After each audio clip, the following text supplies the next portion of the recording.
Bismillahirrahmanirrahim.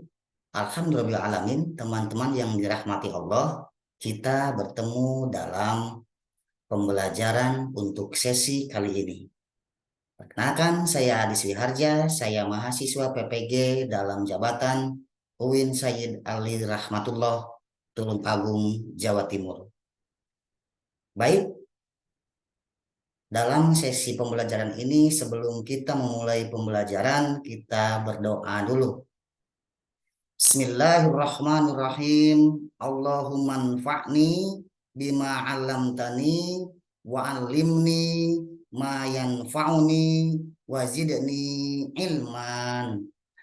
Ya Allah, berilah manfaat atas ilmu yang Engkau berikan kepadaku, ajarkanlah ilmu yang bermanfaat untukku dan tambahkanlah ilmu untukku.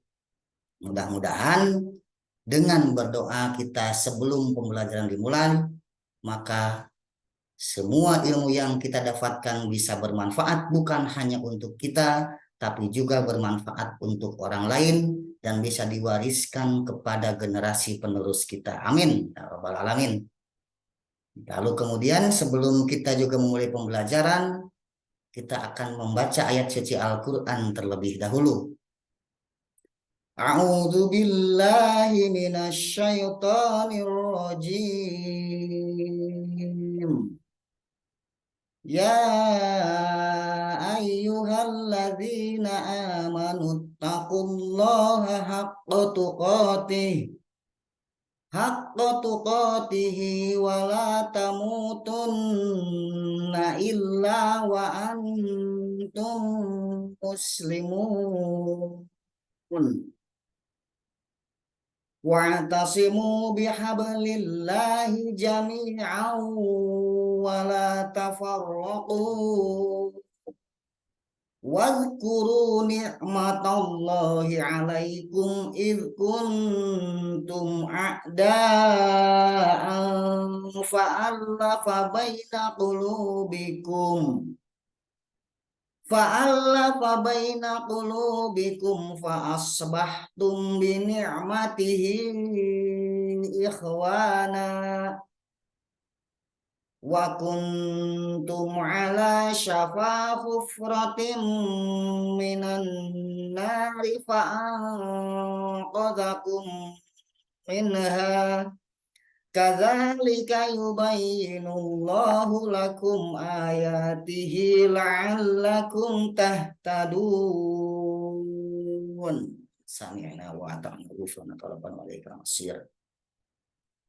Baik, teman-teman sekalian yang dirahmati Allah, setelah kita membaca ayat suci Al-Quran, mudah-mudahan Allah Subhanahu wa Ta'ala senantiasa membimbing kita semua, khususnya di dalam agenda pembelajaran pada saat hari ini.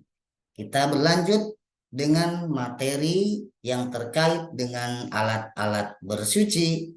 Akan tetapi sebelum kita membahas alat-alat bersuci, kita akan sejenak untuk mereview terlebih dahulu pembelajaran pada saat sesi yang telah lalu yang terkait dengan pengertian dari toharoh atau bersuci.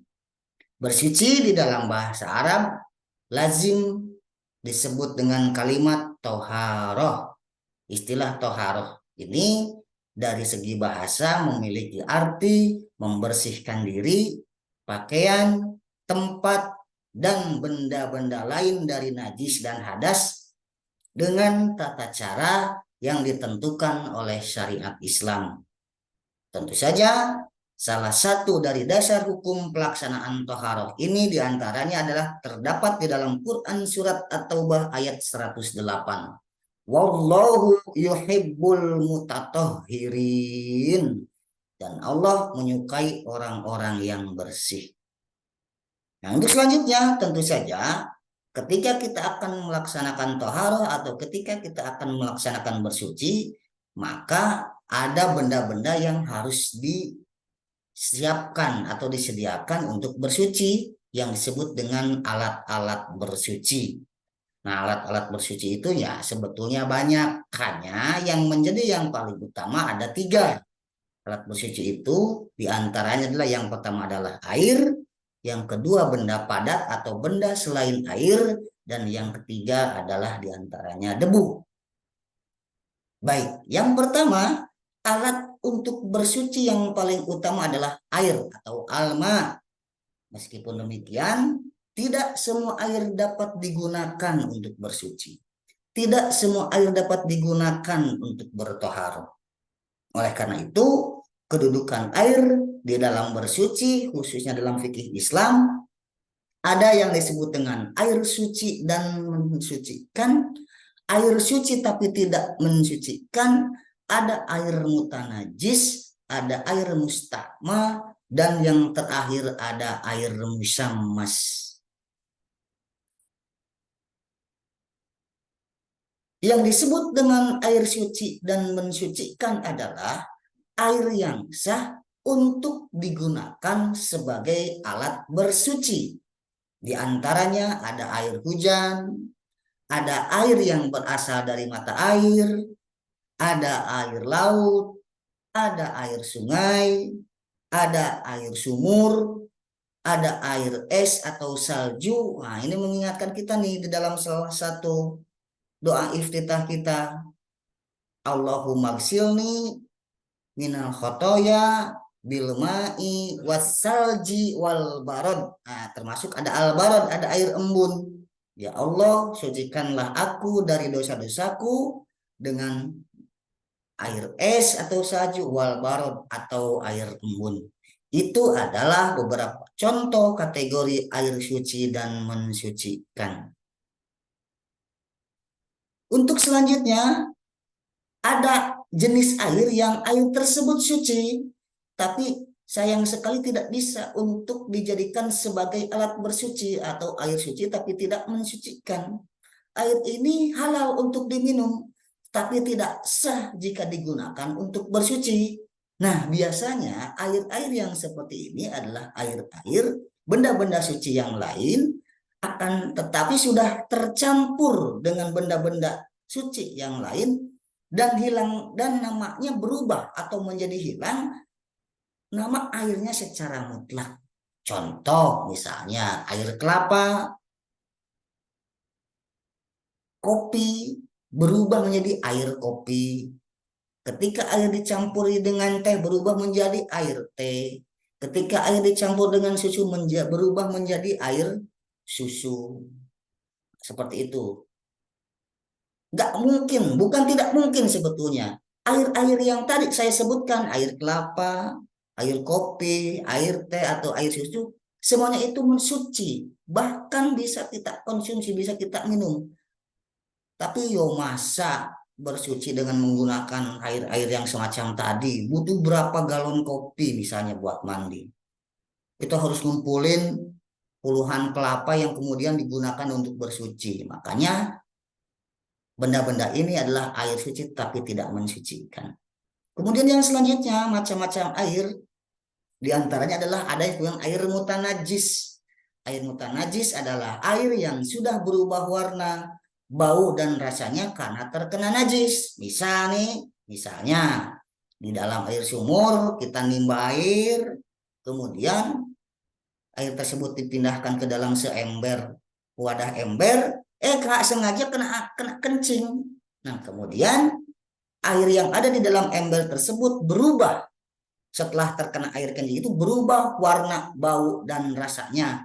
Maka air yang ada di dalam ember yang sudah tercampur dengan air kencing itu disebut sebagai air mutanajis, air yang sudah terkena najis sehingga berubah warna, bau, dan rasanya dengan najis yang telah jatuh pada air tersebut.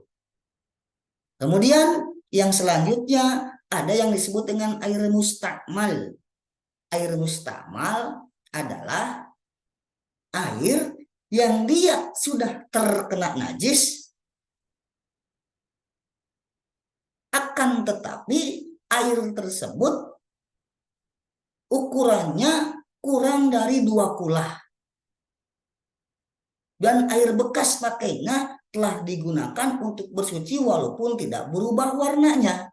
Jadi air ini tidak boleh digunakan untuk bersuci karena dikhawatirkan sudah terkena kotoran atau yang dapat mengganggu kesehatan. Itu air mustakmal. Jadi air mustakmal itu secara sederhananya adalah air yang sudah dipakai bersuci oleh orang lain. Seperti itu. Dan yang terakhir adalah ada air yang disebut dengan air musammas. Air musammas ini adalah jenis air yang makruh dipakai untuk bersuci. Biasanya air ini adalah air yang sudah terjemur lama terkena sinar matahari atau tersimpan di dalam wadah yang wadah tersebut bisa berkarat. Itu disebutkan air musammas. Air tersebut juga biasanya memang nggak bagus buat kulit. Nah, selanjutnya ada benda selain air yang bisa digunakan untuk bersuci. Di antaranya adalah yang disebut dengan benda-benda padat. Yang syaratnya benda-benda tersebut mampu untuk menyerap cairan.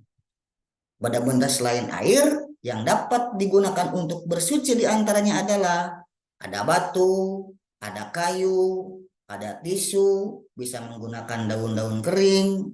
Dengan catatan benda-benda yang tadi saya sebutkan itu semuanya benda itu harus dalam keadaan bersih. Ya moson tidak bersih itu kan nanti akan digosok-gosokkan sama ketika kita sudah beres kencing misalnya tidak ada air, kita gunakan benda-benda tersebut, digosok-gosokkan gitu. Tidak harus dicontohkan. Selanjutnya, benda selain air yang dapat digunakan untuk bersuci diantaranya adalah debu atau tanah. Ini digunakan untuk tayamum. Insya Allah, apabila waktu dan tempat memungkinkan, kita akan bertemu kembali untuk membahas yang disebut dengan tayamum. Nah, demikian yang bisa disampaikan untuk sesi kali ini. Mohon maaf atas segala kesalahan.